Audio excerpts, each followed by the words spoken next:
Jai Sri Krishna, and we are continuing with the Srimad Bhagavad, discourses on the Srimad Bhagavad by Swami Tejomayananda ji. And we've been doing Dattatreya's 24 Gurus, what Dattatreya learned from his 24 Gurus. Last time we did on what Dattatreya learned from an osprey, a courtesan, and a child. Today I continue reading from page 929, and now we are going to be reading about what Dattatreya ji learned from a young girl. And I read. Dattatreya ji then spoke about what he learned from a young girl. He said that one day some people went to the home of a family to offer a marriage proposal for her young daughter. When they reached the girl's home, she was the only one there. So she herself welcomed them, seated them, and then went into the kitchen to prepare refreshments. As she started threshing the paddy to make food, her bangles kept clinking. She thought that the guests would hear the sound and realized that there was no food ready to be served. So she started breaking her bangles one by one. When only 2 bangles remained, a soft drink could still be heard. A soft clink could still be heard. But when she broke the second bangle, only 1 bangle remained. 1 bangle and no sound. There is a saying, where there are 2 vessels, there is noise. Meaning, where there are 2, there is always some commotion. Where there are many people, for one reason or another, disquiet definitely descends.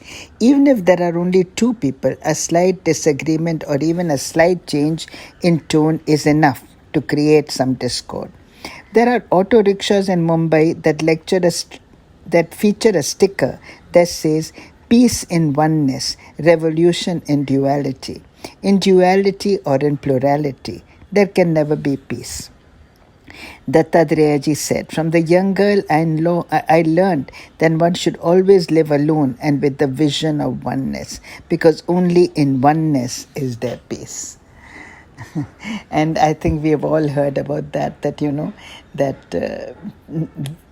vessels make the most sound. Or we've also heard of the saying, too many cooks spoil the broth, something like that, isn't it?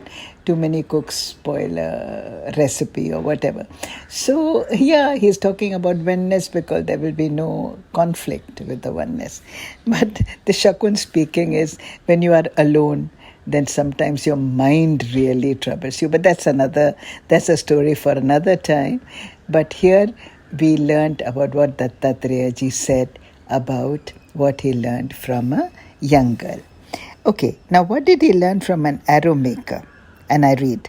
Dattatreya ji then spoke about the arrow maker. He said, "I saw an arrow maker who was so focused on his work that he did not even realize the king and the royal retinue that had just passed by him. I realized that by making the mind completely single-pointed, nothing of the world can disturb it in any way. Instead of trying to change or improve others, if we can silence our mind and make it single-pointed, we will see everything falls into place by itself. If we develop even a small amount of dispassion in life, our mind can easily be made single-pointed.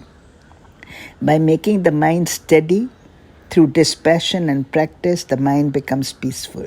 When this peaceful, steady, sattvic mind turns its attention to the self, our innate tendencies to perform actions are exhausted." So as I said very clearly, if you could learn from the young girl and you can learn from the arrow maker. So from the young girl you learn that oneness can be peaceful, being by yourself can be peaceful, but again you have to make friends with the mind, which is probably what Dattatreya ji learned from the arrow maker, that by becoming single-pointed, he was able to conquer the mind, and therefore these two probably in my mind go hand in hand. That's what meditation is all about. That's what I know a lot of people are doing, painting, just paint. And your mind is so occupied with what you do that you are at peace. So the point is to engage the mind, if it has to be engaged, into something a little more sattvic, a little more positive, a little more. And to get to like that is again a journey which starts with satsang. So what else did he learn from Dattatreya ji. Dattatreya ji learned from a snake, and I read. Dattatreya ji told King Yadu when he learned what he learned from the snake. He said a snake never makes a home. It simply enters a pre-existing hole and sleeps there comfortably. Dattatreya ji said, I learned that because the snake does not have a fixed place to call home.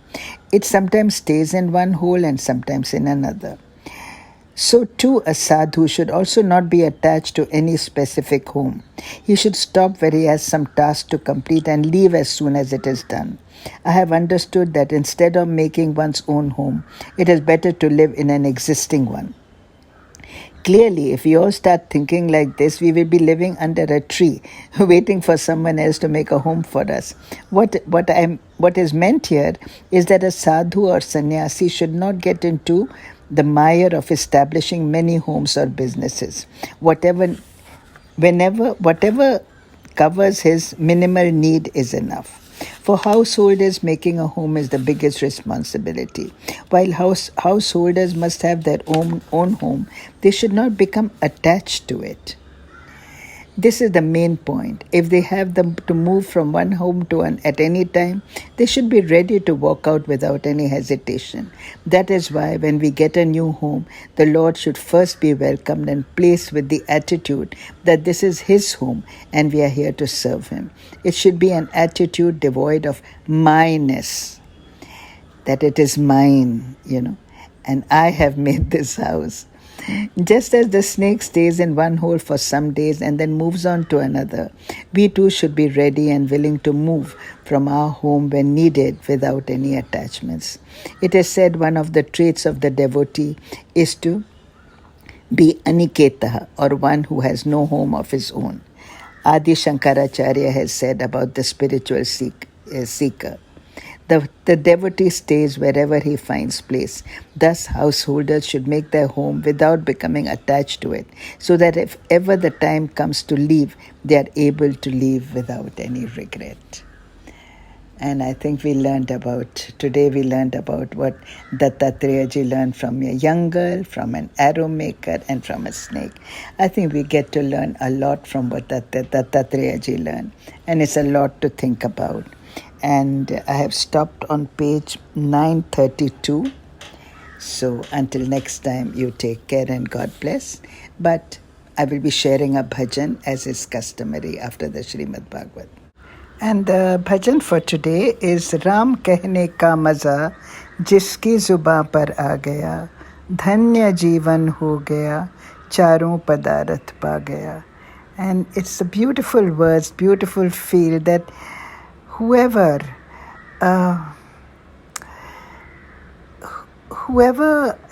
enjoys singing the Lord's name, chanting the Lord's name,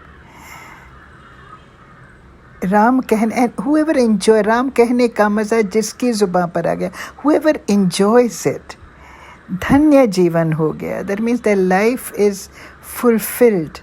And Charon Padarat Pa Gaya. And he's able to get everything that life has to offer, which is Dharma, Artha, Kam, and Moksha. Dharma, the right way of living. Artha, finance, money. Desire, Kam. Dharma, Artha, Kam, and Moksha, and Mukti. That's basically, and then the song goes on to speak about Shabari, who was such a simple-minded soul, but she waited and finally Shri Ram came to her cottage. And then the third verse is talking about the greatness of bhakti and how so many saints managed to get mukti through it. So here is the bhajan.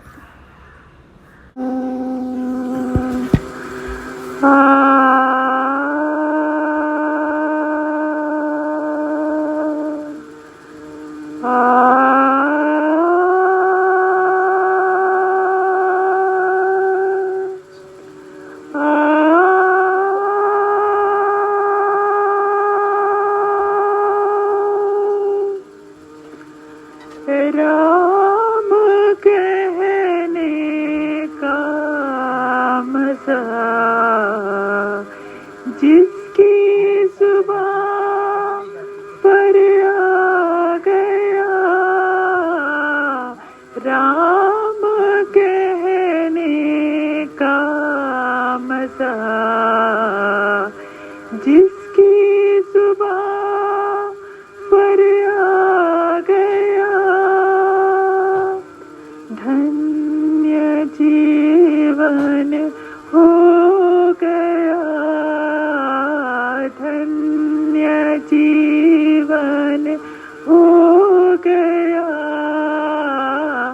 चारों पदार्थ पा गया राम कहने का मजा।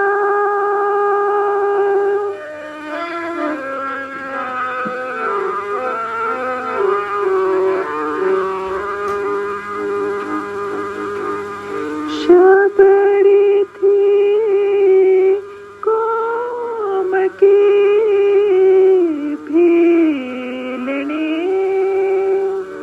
शबरी थी कोम की भीलनी।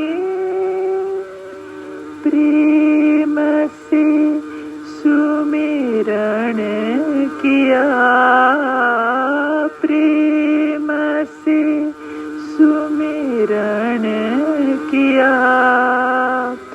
परमेश्वर घर आके उसके, परमेश्वर घर आके उसके हाथ का फल खा गया राम कहने का मजा।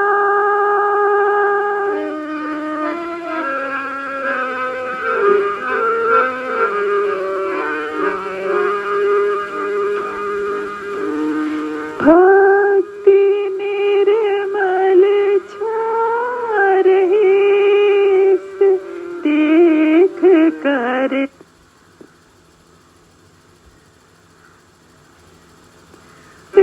देख कर संसार को।